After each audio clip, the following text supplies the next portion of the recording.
ఆరు ఎలా ప్రిపేర్ చేసుకోవాలో చూపించేస్తున్నాను. ఫుల్ వీడియో చూసేయండి.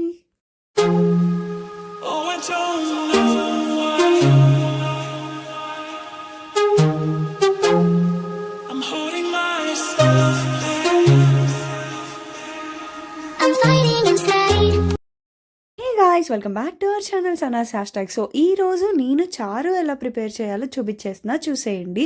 సో నాలాగా స్టార్టింగ్ అంటే వంట రాని వాళ్ళకి ఇది కొంచెం బేసిక్ అనమాట. సో అర్థమవుతుంది. అండ్ కొంచెం చింతపండు తీసుకోండి, ఒక నిమ్మకాయ లైక్ కొంచెం పెద్ద నిమ్మకాయ సైజ్ అంతా, దానిలో వాటర్ పోసుకోండి. సో అది స్టవ్ మీద పెట్టండి. తర్వాత దానికి ఇంకా వాటర్ యాడ్ చేయాలి. సో దానిలో నుంచి ఈ చింతపండు ఇలా చేసేస్తే సో మనకి చింతపండు రసం అనేది వస్తుందన్నమాట. సో అప్పుడు ఈ చింతపండు అనేది మనం బయటికి తీసేయచ్చు. ఉల్లిపాయ హాఫ్ కట్ చేసి వేసుకోండి, చిన్న ముక్క కట్ చేసి వేసుకోండి. అండ్ పచ్చిమిరపకాయలు 2 వేసుకోండి, బాగా కట్ చేసుకోండి. బెండకాయలు ఒక బెండకాయ వేసుకోండి కట్ చేసుకొని. టమాటా కూడా 1 వేసుకోండి. కరివేపాకు వేసుకోండి. పసుపు చిటికెడు వేసుకోండి. కల్లుప్పు మీ టేస్ట్కి తగినంత వేసుకోండి. మేమైతే 2 స్పూన్స్ వేసుకున్నాము.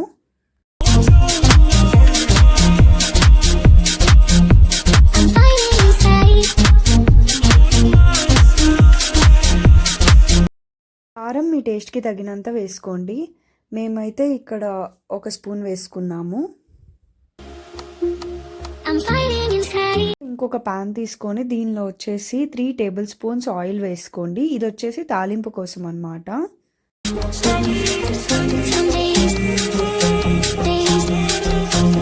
వెల్లుల్లి రెబ్బలు వేసుకోండి, 4 నుంచి 5 వరకు. తాలింపు గింజలు వేసుకోండి.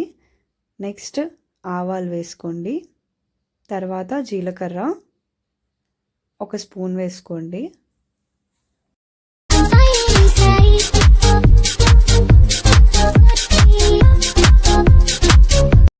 మిరపకాయలు 3 తుంచి వేసుకోండి. తర్వాత కరివేపాకు కొంచెం.